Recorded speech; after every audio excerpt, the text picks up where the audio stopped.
Well, hello there, naughty boys and girls. It is I, Disasterina! Thank you so much for answering or for asking all the questions that I ask you to ask. This is the AMA, and I got so many questions. I think I'm going to have to chop this up into different videos. So I'm going to do a few, or maybe many, and then that original AMA video is still going to be available to put more questions on, and then I will eventually get to all of them. I'm a gradualist. I don't do everything at once. That would be opulent. I don't do that. All right, here we go. Blosser Cubbles. How did Disasterina as a personality come to be? She's absolutely fabulous and disastrous.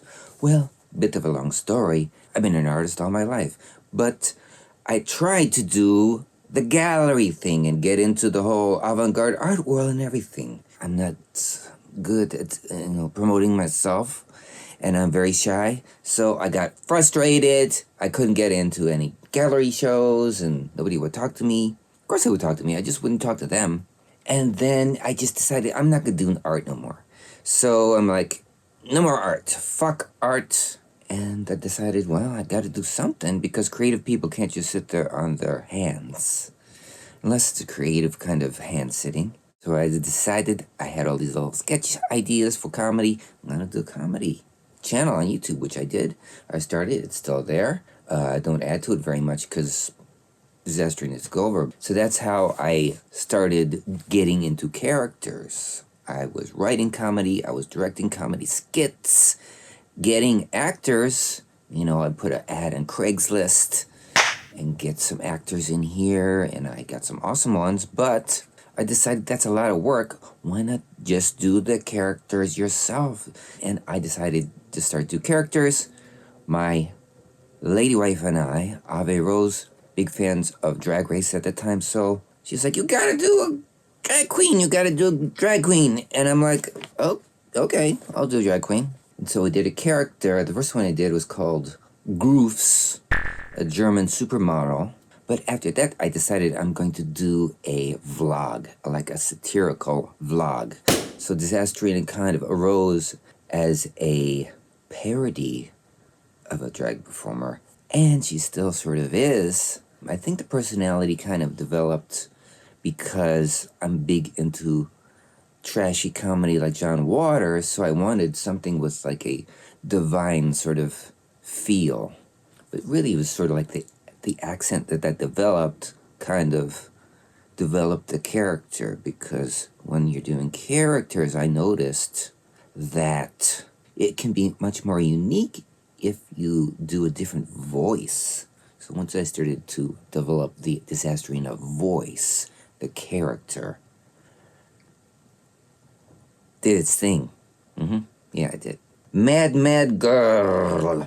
How do you have the energy to make so much art for so many years without burning out? What keeps you going when it gets tough? I have been an artist all my life, so I've been wanting to do creative things all my life. That fire's never burned out. I've never burned myself out. I can always make art, but I do have to have days off from making art. I can't make art every day. I have to have inspiration. That's the important thing for artists, is to be inspired.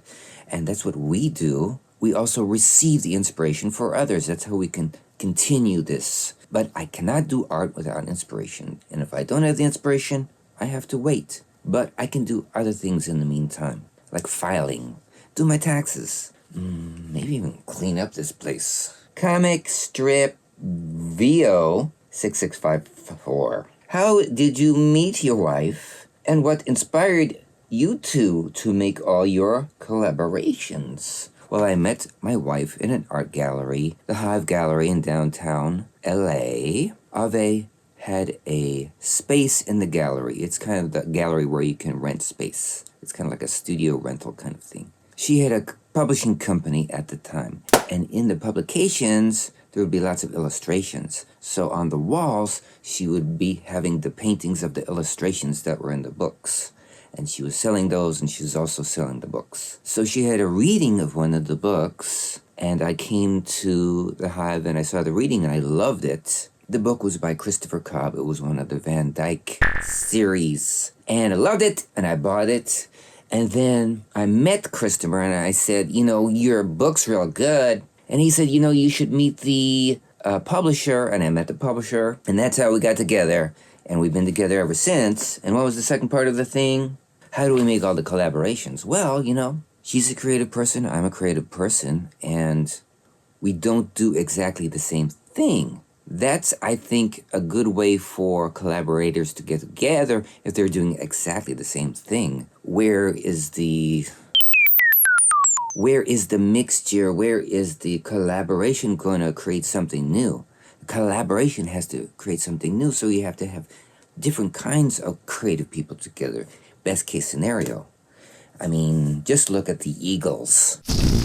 I'm just kidding, of course. But we liked each other's ideas, and we want to help each other. And we live together, and we're always bouncing ideas off each other. And it's a very good situation. A wench without a wrench. Looking back, do you have any regrets about your artistic choices in Season 2? I really only have one regret, and that was on the episode I got eliminated on. I think it was a little safe. I should have incorporated a lot more wild movement and maybe a decapitation. I kept thinking, I had this really cool sword. I should have just decapitated something on stage.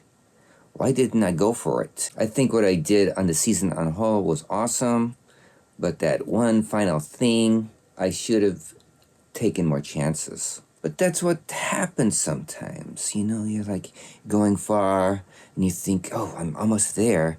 And then you stop a little bit and then you're like, no, I don't want to rock the boat. I'm going to be safe.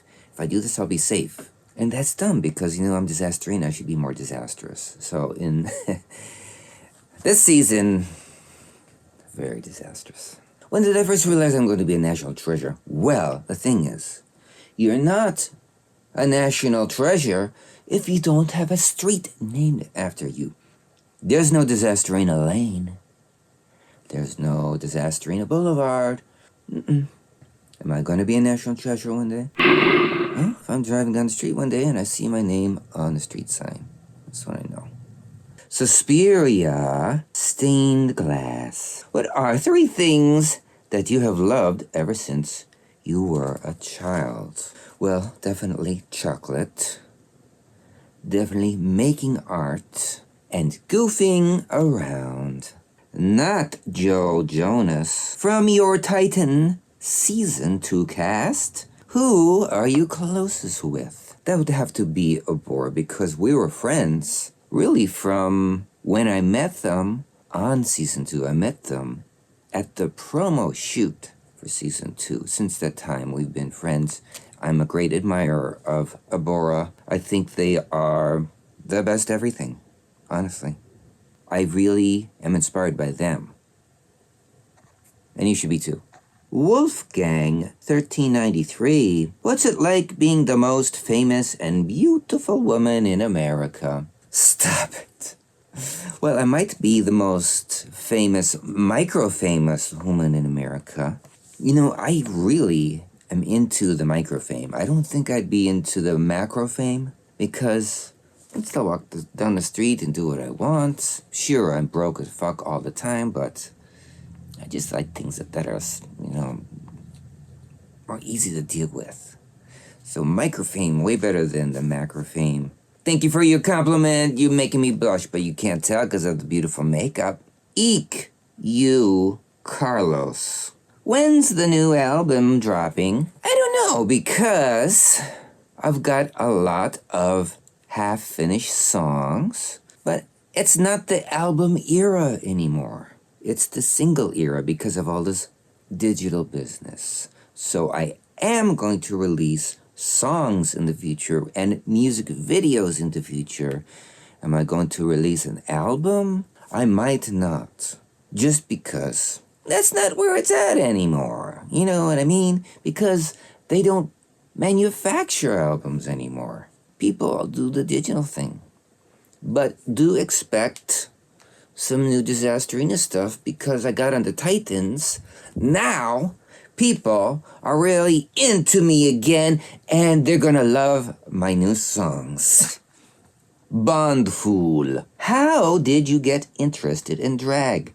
What was your first performance like? I got interested in drag because before I did drag, I was like a cross-dresser. I like to get all kinky and sexy and just like a lady. Ooh, gave me a clip boner like crazy. And then my wife and I were real into Drag Race. Definitely the first few seasons that we watched were super inspirational.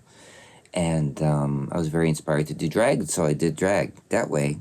My first performance, I think, was on a YouTube show that Tuesday Thomas was putting together. This would have been a couple years before the Dragula TV show. I think this would have been like 2015 or 2016. I believe I still have clips from it. In fact, if you go to the official music video of Skanky Puss, which I started in 2017, but I completed in 2025. There are clips from that first performance in there. There was no audience or anything, but I consider it a performance because we were doing our thing. So check that out. Titans!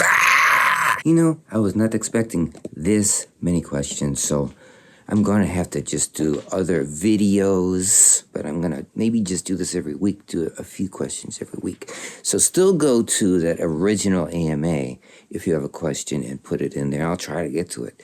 So sorry about that. I thought I was gonna be able to do it, but it's a really busy time right now. But don't fret. I'm gonna answer those questions.